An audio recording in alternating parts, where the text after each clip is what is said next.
Has Jimmy Butler been the best player in the playoffs? Did you see him walk off right there? Did you see that body language? Did you see it? Like what y'all expect? That's what he did. And I'm like, who started him with the Hemi? Well, who did that? Yeah. That was clever. Yeah, that was super I'm not clever. gonna take credit for that one. I think that's that was super clever. I'll take it. I'll take it. Has Jimmy Butler been the best player for sure? For sure. It's not even a question. Oh, here we go. Yeah, that's what I want. I want the smoke from Rick, because I know Rick will say something. Me too. Yeah, you know, think about it like this. As much as the Joker has been excellent. Oh, well, right? Because I know what Rick gonna think, right?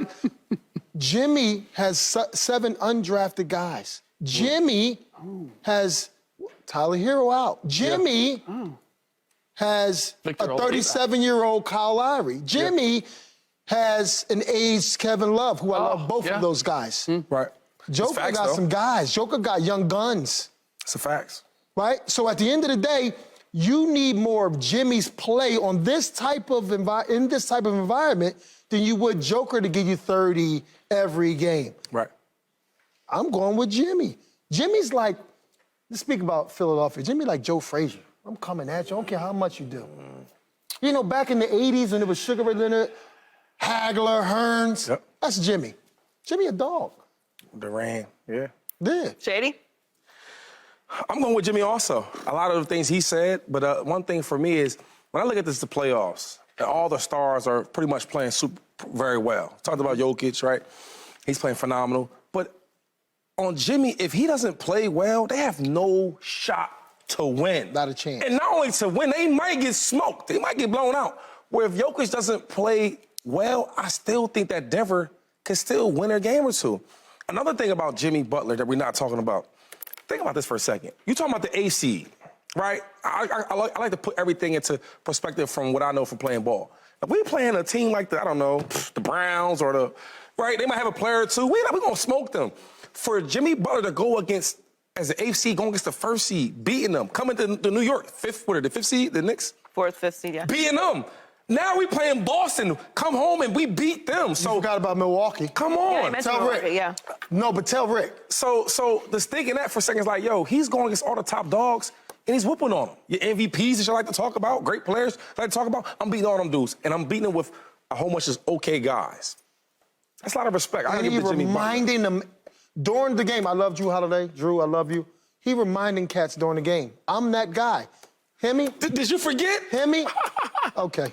Well, I mean, obviously, I think that Jimmy has been the best player in the playoffs so far. And it's a lot of the reasons that you guys mentioned. He is having to do more with less when you talk about the talent, which is part of the reason why a lot of people didn't expect the Heat to be in this position, amongst other reasons, which we'll discuss later. But, yeah, they don't have a chance when Jimmy's not playing well. Right. They're 7-0 this postseason when he scores more than 27 points. They're 2-3 when they're not. I got a little bit for Jokic after we get to Slick because I know he's over there stewing. So I'll save that. I'll save that other stat for later. But his scoring, his production, his defense, his effort is what's elevating everyone else. And I think that that's what you saw yesterday. You can't expect players, role players, to come up big every single night. That's not what they're there to do. Everyone is going to take turns, particularly when you have guys out like the Heat do, to step up into those roles. But he never has his foot off the gas. And it's always at the same level. When he needs to go up, he does. But everyone else is always playing at the level in which he starts.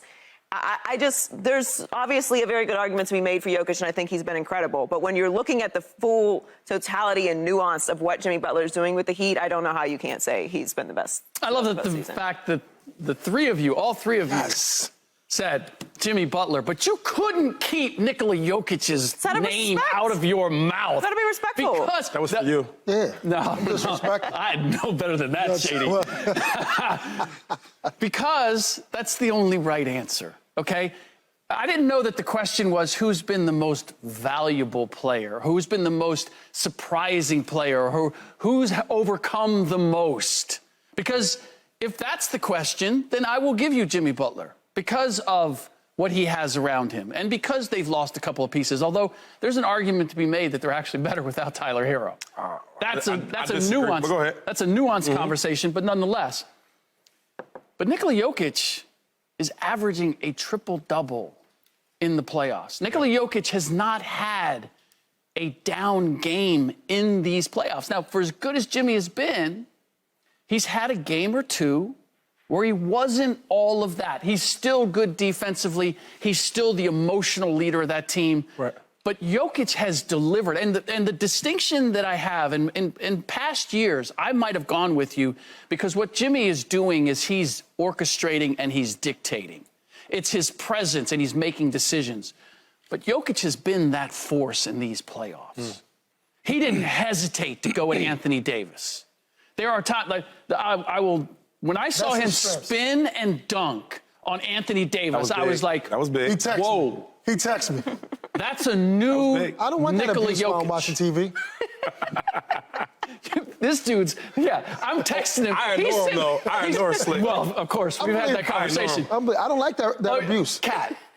Yes. You're sending me full video, so I'm sending you a text. Cat sends me a video. Slick. You know what, though? Another thing when I look at Jimmy Butler, when I was watching that series against the Bucks, I watched how Giannis started going off, right? Started going off. What did Jimmy Butler do? He started guarding him. Lopez started going off. Okay, bet. He started guarding Lopez. Thank you. I watched the New York series. Jalen Brunson started balling. Don't worry about it. I'm going to guard him. So you talking about one part of the game on offense. Yep. I'm talking on both sides. I just watched last night, or it was last night? Yeah, last night. Tatum, when Tatum was probably playing well, I got him. Jalen Brunson, I got him. Yep. When you have a player like that in the locker room, you got to believe. So when we talk about being the best player in the playoffs, it's not only on offense, it's on defense. Agreed. It's that dog. Agreed. Joy, what did you ask us in the beginning? The best player. On both sides, Jimmy Butler. Okay. I think we can all agree that Jokic is overall the best player in the playoffs right now. And we probably should just stop saying he's not the best player in the league. He is right now. Right. But when you're looking at the impact on both ends of the court, when you're looking at the totality of what he has around him, what he's being asked to do, to Shady's point, is he impacting the game in every single way, the way that Jimmy Butler has had to do, but then is also doing. I don't think it's disrespect to Jokic to say that. Jokic is the overall better player, start to finish the beginning of the season till now. He might have won 3 MVPs in a row. So that would be silly not to give him his flowers. And if you want to go with Jokic, I don't think we're splitting hairs here. It's not outrageous. But I do think that what Jimmy Butler is doing overall at every aspect of the game is deserving of this answer. If you want to say pound for pound, he's the best player. Because I can't get away from the impact. Who's talking about Jimmy? Jimmy, Okay. pound for pound. But Nikola Jokic's size, and we drag him all the time. You know, there was a time where defensively, he wasn't locked in. Yeah. He's much, much better now. Rebounding is a part of defense. Why is he much better now? You know why he's much better now? Because he's in better shape? Nope. Well, but guess Joel Embiid need to take a little page out of that book. But you know why he's better? Because you got Bruce Brown. Because you got Caldwell Pope. Because you got guys on the perimeter. Because guys are like going past and putting you in a vulnerable position. Okay. But that goes for the Miami Heat as well. They glove up. They collectively play great defense. True. They do. They all. It's not like he's got to carry it and lock it down. But he is guarding the best players, great though. Job. What's that? He's guarding the best players. No, and I love that. So I'll give you three of the undrafted guys are on the floor with him. First of all, he's giving you 30-plus points a game. Last night, he sealed the game on steals. And guarding the best player. How many steals he had? 6? 6. Junior serving. Come on, Slick. Most valuable, not best. Wow. Well, since we're talking about Jokic, is there any chance, Rick, that the Lakers can slow Jokic down tonight? Sure, there's always a chance. But in looking at his history, that chance usually comes out of the gate. If you look at his 3 lowest scoring games of his playoff history, they all happened in game 1, 10, 13, and 15.